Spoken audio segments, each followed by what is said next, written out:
Opa, e aí moçada, tudo bem? Começando mais uma aulinha aqui do nosso onboarding. Hoje a aula vai ser sobre rede CAN, vou dar uma introduzida no protocolo CAN, o que ele é, como ele surgiu e qual a importância dele para a indústria e para o nosso projeto em si no final, tá bom? Bom, aqui tem o pessoal que me ajudou a fazer esse trabalhinho sobre CAN, que eu acabei apresentando com eles, então eu vou estar meio que repassando aqui o que eu apresentei no trabalho de Sistema de Comunicação, disciplina de Engenharia Elétrica que a gente fez aqui, certo? Bom, começar aqui o sumário, né? A gente vai tratar desses seguintes tópicos: a introdução, as características, o que é o CAN-frame, tratamento de erros, implementação e conclusões. Tá? Introdução histórica, né? A eletrônica embarcada em automóveis, ela começa a surgir lá atrás, por volta dos anos 70, 80, a gente começa a ter uns princípios de usar eletrônica em automóveis. Depois disso vão começar a surgir as injeções eletrônicas e depois vai surgir também, até passar aqui que eu acho que ele já mostra. Isso, essencial nos veículos modernos, controla, e tipo, ela começou a surgir. As partes ficaram cada vez mais complexas com o passar dos anos, a eletrônica embarcada nos automóveis, chegando até o que a gente tem nos dias de hoje, que é... só ver se está gravando certo. Que é um monte de multimídia, painel digital, tela touch, ar-condicionado touch, sistema de conforto, aquecimento de banco, tudo isso é eletrônica embarcada em automóveis. E no meio mais competitivo, né, do automobilismo, você tem toda uma parte de telemetria, aquisição de dados, tratamento de dados em tempo real e o envio desses dados para um box ou algum engenheiro responsável por fazer a análise deles também, certo? Bom, aí falei, né, até os sistemas de entretenimento. A comunicação serial é um tópico que a gente aborda antes no onboarding, mas que é interessante vocês terem um entendimento para entender que a rede CAN é uma rede de comunicação serial. A característica dela é entre half duplex e full duplex, que é algo que vai ser tratado no onboarding de protocolo SPI. E ela também é uma rede assíncrona e não determinística. Então, assíncrona não tem um pulso de clock controlando. E ela também é não determinística porque, por conta de não ter um pulso de clock, você não sabe quando que a mensagem irá chegar, mas você sabe que ela chega em algum momento no outro lado do barramento. Bom, falar um pouquinho da arquitetura elétrica veicular, né? Cadê? Aqui, começar com eletrônica embarcada em automóveis. Falei um pouco aí já das ECUs que surgiram no começo dos anos 70. São compostas por um microcontrolador que recebe dados, tá? Então, as ECUs, a primeira que surgiu chamava Engine Control Unit, antigamente, e hoje chamam Electronic Control Unit, porque antes ela só servia para controlar motores, nos anos 70, as injeções eletrônicas, tá? E hoje elas controlam várias coisas. Elas são normalmente um microcontrolador com um heat sink, normalmente, que é um dissipador de calor, e não é muito longe dos microcontroladores que a gente usa aqui no nosso projeto Baja, por exemplo. A maioria dos microcontroladores usados nas ECUs chegam a ser até da ST, ou até da Expressif, né? Eles só não são placas de desenvolvimento, são realmente os chips soldados em PCIs. Aí um exemplo, né? Central de controle do motor, ela recebe dados de temperatura de óleo, RPM, enfim. E a ECU, ela processa esses dados e aciona atuadores por meio desses dados. Então ela vai receber vários dados do motor, o que está acontecendo ali, e vai falar para a injeção eletrônica como que ela vai agir. E tem ECUs de diversas coisas, desde motor, suspensão ativa, freio ABS, pode ter ECU de diversas coisas. Então todas vão receber dados, tratar esses dados e com base nesses dados acionar atuadores que vão, como posso dizer, comandar algum sistema do veículo, né, uma resposta para o usuário. E também tem as ECUs que são adquirir dados, né, no caso de um cenário do automobilismo, onde ele adquire dados, vai processar os dados, mandar os dados para um box, e lá um software vai receber esses dados e fazer uma amostragem completa para o engenheiro. Aí, ó, fala um pouco da complexidade, né? Depois vocês dão uma pausa aqui e olham como foi a evolução da eletrônica embarcada em automóveis. É legal a gente entender isso também, porque com o aumento dos sistemas, né, aumentando os sistemas que faziam parte dos automóveis, a gente também teve um aumento no número de sensores, atuadores e cabos. E para isso, às vezes, duas ECUs diferentes, né, que tinham sistemas diferentes, por exemplo, o ABS e o controle de tração, elas necessitam de dados semelhantes, que é de velocidade em cada roda. E surgiu a necessidade de você passar muito cabo. Viu-se que uma ECU poderia adquirir alguns dados, passar para a outra e uma só fica responsável pelos seus atuadores e a outra fica responsável por alguns atuadores do OBS, por exemplo, e processar dados dos sensores. E, nesse sentido, reduziu-se o número de cabos, mas ainda era necessário com que se fizesse uma maneira eficaz e confiável de que as ECUs comunicassem esse dado, porque ele tinha que ser muito preciso. Afinal, ABS e controle de tração são sistemas de segurança, certo? Então, dessa forma, né, é o contexto onde surge o protocolo CAN, né, um protocolo que garante de forma segura e eficiente a comunicação de dados entre ECUs de um veículo. Tá? Para quem não entende muito bem o que são atuadores, atuador é qualquer coisa que por meio de um comando elétrico vai dar uma resposta física num sistema. Tá?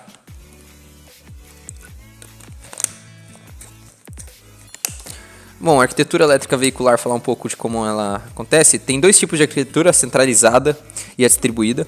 A centralizada tem um ponto central de controle, né, ou seja, uma ECU principal e vários sensores secundários. Então, ela tem um custo muitas vezes mais barato, porém ela não é muito submetível a falhas. Então, se uma falha acontece, isso acaba sendo um problema na arquitetura centralizada, porque o sistema inteiro pode parar de funcionar por causa de uma falha na ECU central. Já a arquitetura distribuída descentraliza o controle dos sistemas eletrônicos. Então você vai ter várias ECUs, cada uma responsável por controlar um subsistema do seu sistema de eletrônica embarcada, e com isso, umas não dependem tanto das outras, podem depender ou não. Você pode até fazer ECUs trabalharem em modo de redundância, na qual duas fazem até a mesma função, com o objetivo de, caso uma falhe, uma função essencial continue sendo executada pela outra.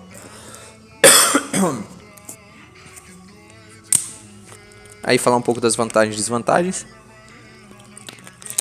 A arquitetura centralizada, ela costuma ter um custo menor e menor complexidade para você projetar o seu sistema, mas tem muita responsabilidade numa ECU só. Já a distribuída é totalmente o oposto. A figura 3 ali vai mostrar para vocês como era difícil quando não se tinha um protocolo de comunicação, quando todas as ECUs recebiam os dados de todos os sensores que eram necessários para ela. E não podia se passar dado de uma ECU para outra com uma confiabilidade tão alta. Então era muito cabo mesmo que se usava, ali no desenho dá para ver.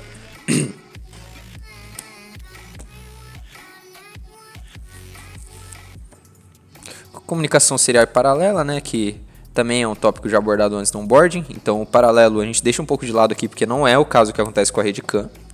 Mas a serial é o jeito que a rede CAN acaba utilizando, né, que vai um bit atrás do outro.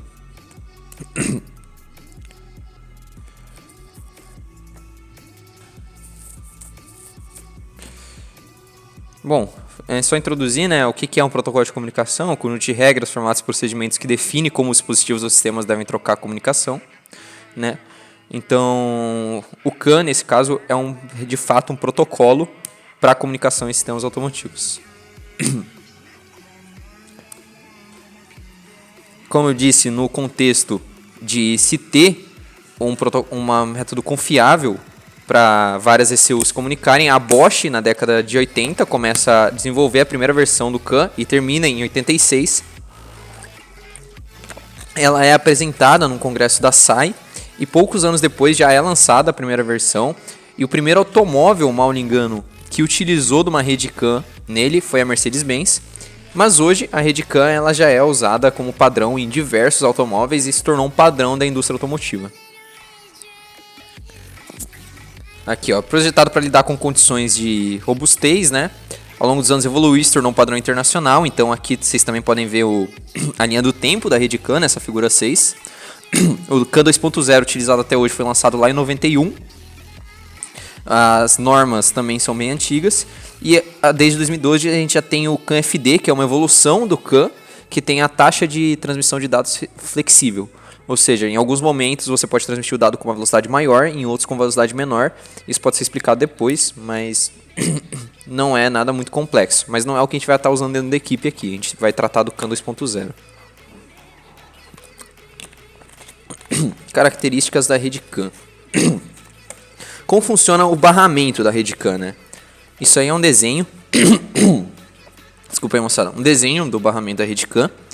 Então você tem dois cabos, o CAN high e o CAN low. Por norma, eles são trançados, um par de fio trançado, para que, dessa forma, você diminua as interferências eletromagnéticas.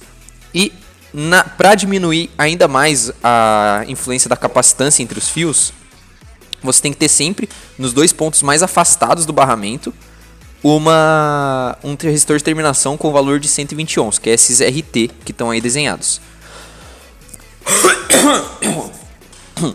Dessa forma que a rede CAN acaba funcionando. Você pode ter várias ECUs penduradas ao barramento, portanto que se garanta que os resistores de terminação estão nas ECUs mais afastadas. O barramento não deve ter derivações, e as derivações que tem, que são... Cadê? Essas ECUs aqui, por exemplo, são ECUs derivadas, né, já que elas não estão no barramento principal, elas devem ser o mais curtas possíveis, tá bom? São dois fios que passam, o CAN high e o CAN low, normalmente identificados por essas cores, CAN high amarelo, CAN low verde. Bom, falar um pouco do que é o CAN Controller ou CAN Transceiver. O CAN Controller é um componente responsável por controlar o gerenciamento da comunicação CAN, tá?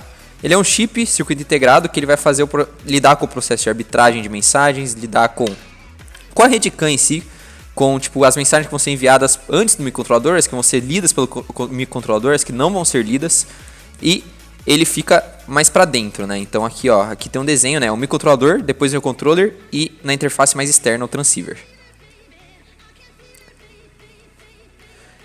Já o transceiver, né, que é a interface mais externa, ele vai estar recebendo os fios CAN low e CAN high nele e vai traduzir isso para TX e RX para que o controller do microcontrolador consiga pegar os dados e interpretar eles. Então o CAN transceiver funciona meio que como um tradutor de CAN high e CAN low para o protocolo UART aqui, né?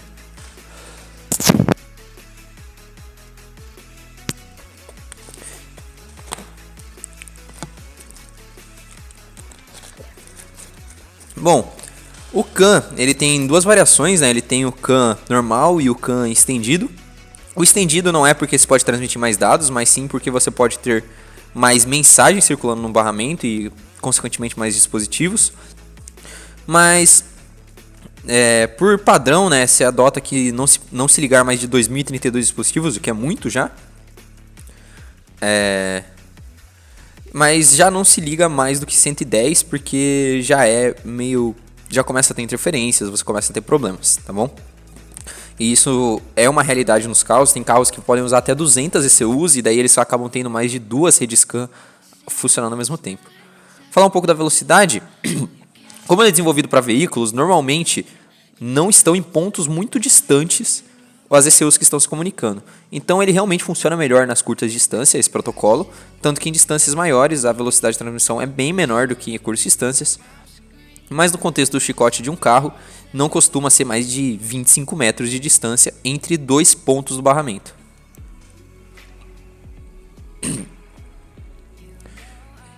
Aqui tráfego de mensagem de barramento, tipo, ele fala um pouco do processo de arbitragem. Então, as mensagens elas funcionam no modo de broadcast, né? O que a gente fala? São só dois cabos que estão sendo vistos, esses dois cabos estão conectados em todas as ECUs que estão conectadas à rede.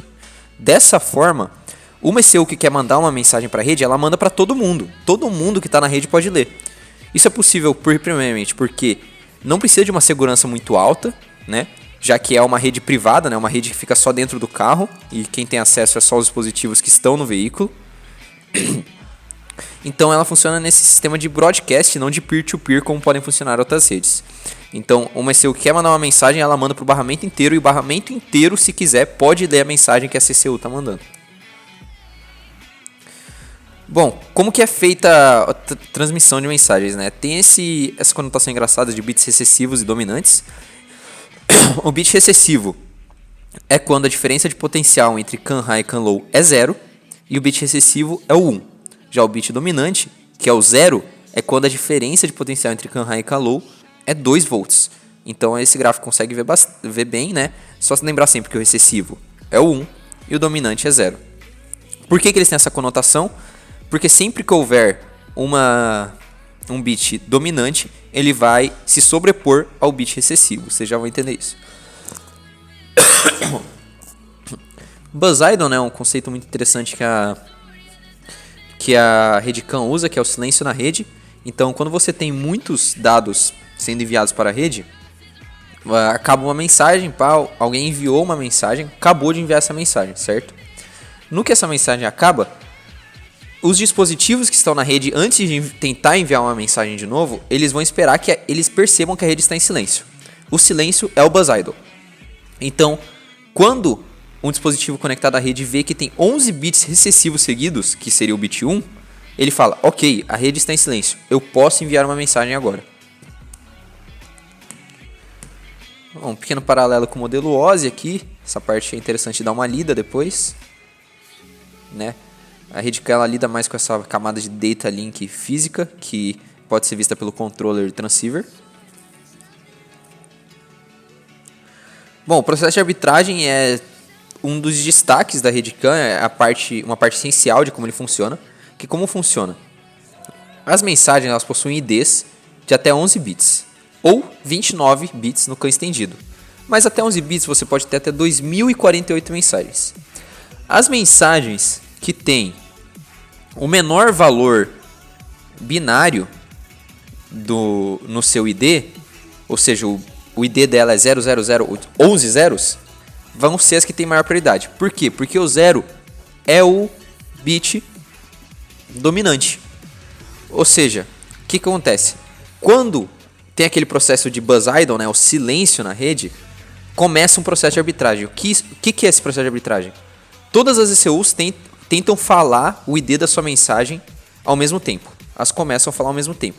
Só que, quando uma ECU mandou um bit recessivo e a outra mandou um dominante, o dominante se sobrepõe ao recessivo. Então essa que mandou o recessivo percebe que o ID que mandou o bit dominante tem uma prioridade maior do que o ID dela que ela estava tentando mandar. E daí ela para de tentar mandar a mensagem. Esse processo vai até que sejam enviados os 11 bits do ID da mensagem. E daí a mensagem que ganha o processo de arbitragem passa a enviar os dados depois. Isso dá para enxergar um pouco melhor na parte que a gente mostra o CAN frame. Bom, buzzload é um conceito usado pela RedCam para dizer qual é o estado de barramento da rede, né? O quanto da rede a gente está usando, da parte física dela. Ela é medida em termos percentuais, representa a proporção do tempo que o barramento está ocupado com a transmissão de mensagens em relação ao tempo total. Então, um buzzload de 50% significa que metade do tempo total do barramento é dedicado à transmissão de mensagens, enquanto a outra metade está ociosa, certo? Bom, nos carros assim de luxo, o buzzload ele fica por volta de os carros de luxo fica por volta de uns 35%, né? Eles não querem ocupar muito espaço da rede para caso haja uma emergência no sistema. E em carros mais normais chega até ser 50%, assim, é considerado algo aceitável. Conceito de filtro e máscara também são utilizados pela RedCam, né? Bom, como que funciona? A RedCam inteira pode ter uma máscara, ok? E a máscara ela vai definir quais bits vão ser comparados no processo de arbitragem quando a mensagem chega. E o filtro vai definir, cada ECU pode ter vários filtros diferentes, e o filtro serve para a ECU, como todas as ECUs recebem todas as mensagens, o filtro serve para a ECU olhar para aquela mensagem e falar, quero ler ela, quero interpretar ou não quero ler. No caso do exemplo aqui, a gente tem um filtro a gente tem 3 filtros diferentes, podem ser 3 ECUs diferentes. E essa aqui é a mensagem. E essa aqui é a máscara da rede. Então como que funciona, né? No caso aqui, ó, a máscara, o primeiro bit da máscara é 1, certo? Isso significa que isso aqui não vai estar sendo comparado, certo? Com isso aqui não sendo comparado, essa linha inteira aqui não sendo comparada com o filtro, dessa forma a mensagem ignora o primeiro bit. Já no segundo bit é 0, então isso aqui vai estar sendo comparado. Quando isso aqui é comparado, vai para a próxima. Aí depois compara um outro filtro com a mensagem. Até que 2 filtros não aceitam a mensagem, o último filtro aceita, e daí só passa pelo filtro 3. Tipos de quadros CAN, né, que é o CAN frame. Existem vários tipos, né, 6 tipos principalmente: data frame, remote frame, data frame estendido, remote frame estendido, overload frame e error frame. Isso podem ser vistos como o tipo de mensagem que vai ser enviado. Então o CAN frame padrão ele tem esse formato aqui, né, que é a mensagem que é enviada ao barramento. Vocês podem ver que o identifier que tem aqui é o processo de arbitragem. Até o RTR, aqui ó, Arbitration Field. O estendido, a única diferença dele é que ele vai ter o identificador maior, em vez de 11 bits aqui no identificador, vão ser 28, então vão ser 28 bits que vão ser comparados no processo de arbitragem com as outras ECUs. O bit stuffing, ele é um recurso para garantir a confiabilidade da rede CAN, né? Então, a cada 5 bits que tem o mesmo valor, a rede CAN coloca um bit da polaridade oposta no meio da mensagem. E o CAN transceiver que recebe isso já descarta esse bit antes de mandar para o controller. Então isso serve para garantir que a rede CAN está funcionando adequadamente, que não teve nenhum bug no barramento. Então é um outro mecanismo que ela tem para garantir a confiabilidade das mensagens. O remote frame, ele é um tipo de claim frame específico que não é tão utilizado, mas o propósito dele é que ele manda somente o ID. Ele manda o ID de uma mensagem e depois um indicativo que ele é um remote frame, que é o RTR. Tá? E o que ele serve? Ele é vamos supor que uma ECU ela quer receber uma mensagem específica com urgência de uma outra ECU. Então ela manda o ID dessa mensagem para o barramento com a característica de que isso é um remote frame. E daí a ECU que é responsável por mandar essa mensagem vai falar: opa, alguém está querendo receber a minha mensagem. E daí logo depois ela já manda os dados da mensagem, quando ela detecta isso. O overload frame é meio que quase um error frame, e a função dele é simplesmente falar para a rede que a ECU está sobrecarregada. Se uma ECU está sobrecarregada e não vai conseguir mandar a mensagem que estava sendo esperada dela naquele momento, ela fala overload frame. Preciso de mais tempo para enviar essa mensagem, estou sobrecarregada. Então ela manda um frame de overload que tem um formato específico, mas que avisa todo o barramento: opa, preciso de tempo, não mandarei a minha mensagem agora. E o error frame, né, ele tem esse formato aqui, ele pode ser enviado a qualquer momento por qualquer ECU e vai fazer a parte de contar os erros, né, que estão acontecendo no barramento. É responsável por indicar qual erro que está acontecendo na rede CAN.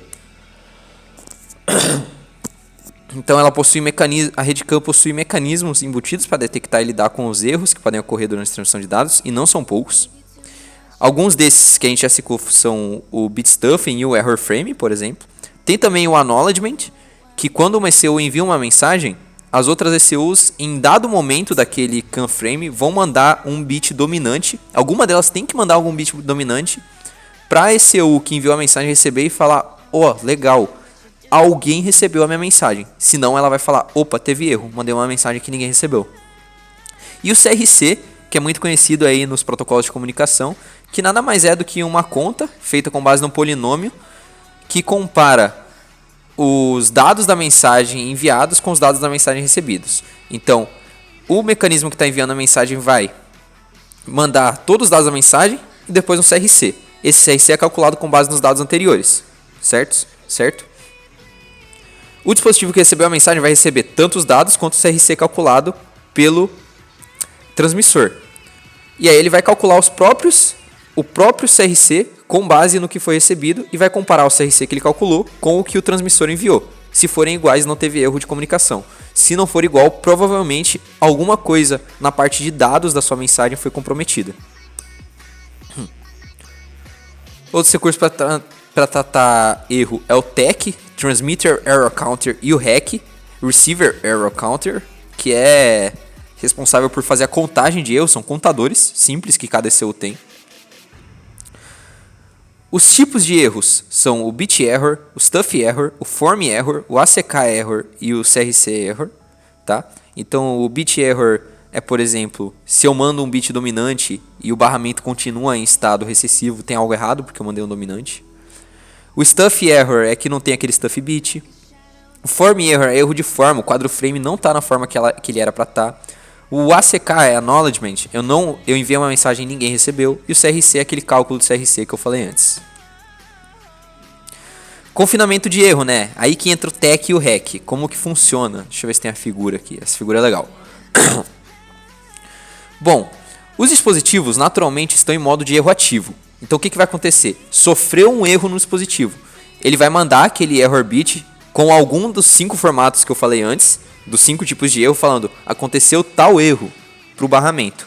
E ele, mano, se for um erro de transmissão daquele dispositivo, ele vai incrementar o TEC em 8.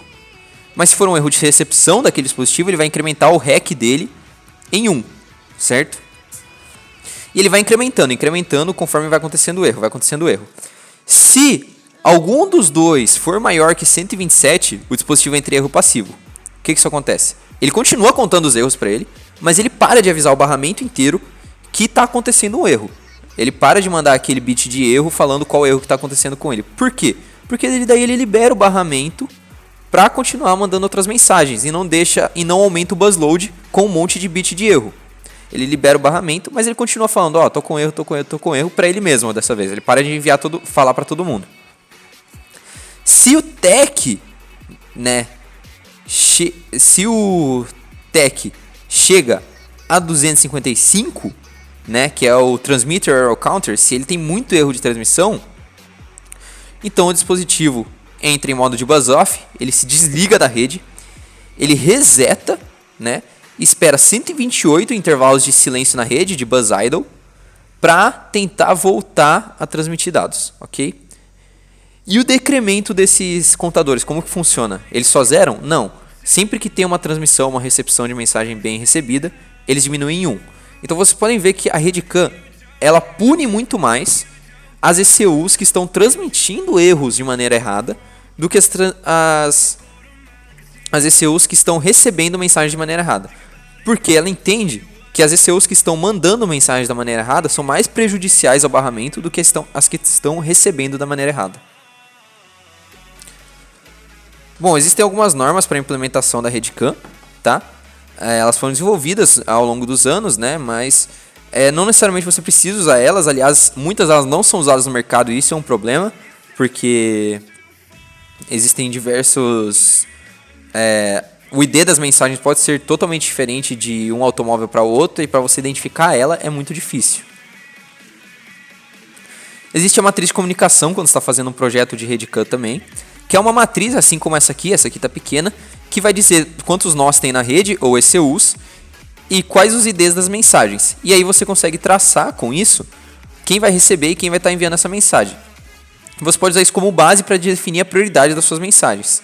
Então, naturalmente, você pode imaginar que uma mensagem que é utilizada por mais ECUs vai ter uma prioridade maior do que uma mensagem que é utilizada por apenas uma. E dessa forma você coloca um ID de valor menor nela, e ela vai ganhar o processo de arbitragem com mais frequência e vai ser uma mensagem mais prioritária na sua rede. Um dicionário de dados também é algo muito legal de se eu implementar na RedCam. Como que ele funciona? Ele é um dicionário que vai pegar esse Dzinho aqui da mensagem, que está aqui em hexadecimal, né, mas que pode estar em binário também, e vai falar, ó, a mensagem desse D na sua rede significa a temperatura do disco de freio, por exemplo. Vai te dar a unidade e também vai te falar, ó, nesse caso aqui, como foi mandado numa resolução de 1024 bits, você vai ter que dividir por 5. Coisas desse tipo. Vai te ajudar a entender o que é cada mensagem que está sendo passada na RedCam. Esse é o dicionário de dados, no caso. Analisadores lógicos, eles podem ser usados para fazer análise de uma RedCam, né? Você conecta um Logic Analyzer ali, assim como você faz quando está fazendo comunicação UART, e você pode ver as mensagens que estão circulando na RedCam em tempo real e até mesmo identificar quais estão circulando em tal momentos. E a partir disso, você pode enxergar até error frames que estão circulando na rede. E se você consegue ver o error frame, você também consegue ver qual tipo de error frame que estava acontecendo, se era o bit error, stuff error, acknowledge error. E isso vai te ajudar a entender como fazer a manutenção da sua rede caso você esteja tendo um problema. Bom, as conclusões, né, é que a RedCam tem vantagens, tem desvantagens em relação a outros protocolos. Dentre elas, as vantagens são a confiabilidade, acesso de baixo custo, ela é uma rede não muito cara, a alta taxa de transferência de dados, baixo consumo energético, comunicação quase em tempo real, porque é muito rápida mesmo, dependendo do caso. No caso do CAN-FD, ela é até mais rápida que no CAN-FD, por exemplo, ele faz o processo de arbitragem, manda o ID da mensagem de maneira mais devagar, né, para você ter a garantia que aquilo vai funcionar muito bem. E a mensagem, cara, ele manda muito rápido, ele aumenta a taxa de transferência de dados só para a parte da mensagem do CAN-frame e depois volta para uma taxa mais devagar, para que você tenha o envio mais rápido da mensagem. Desvantagens é uma limitação de largura de banda, as mensagens não têm uma parte de dados muito grande, se eu não me engano é apenas 8 bytes, 8 bytes por CAN-frame que você pode mandar, então cada mensagem, cada ID vai mandar só 8 bytes de dados. Você tem uma restrição de distância, né, mas que não é um problema para um automóvel, por exemplo. A complexidade na configuração e gerenciamento tem umas etapas complicadas, como o dicionário e a matriz de direcionamento envolvidas no projeto. Escalabilidade não é um problema tão grande, mas pode acontecer de você não conseguir colocar mais de 110 dispositivos, porém são casos mais extremos, e não tem uma segurança tão forte, mas é também pelo que eu disse antes, que como ela fica fechada dentro do seu carro, é uma rede privada, então não vão ter dispositivos intrusos, né, parasitas tentando acessar a sua rede, até porque ela é uma rede física e não uma rede wireless. Bom, é isso, moçada. Deixa eu voltar aqui para o primeiro slide. No contexto do nosso protótipo base, a Redecam ela pode ser muito útil para a gente. Vai ter um estudo aí da Redecam também que é muito legal que vocês leiam. E dessa forma ela pode estar ajudando, né, a garantir uma comunicação confiável entre os microcontroladores que a gente coloca no nosso carro e aumentar, como eu posso dizer, a modularização do nosso sistema de eletrônica embarcada. E também ela vai permitir que a gente adicione e remova sensores de uma maneira mais tranquila no nosso carro, sem precisar estar fazendo alterações muito grandes de hardware, por a gente poder ter um sistema modularizado com mais confiabilidade, certo? É isso aí, bons estudos, moçada, e valeu!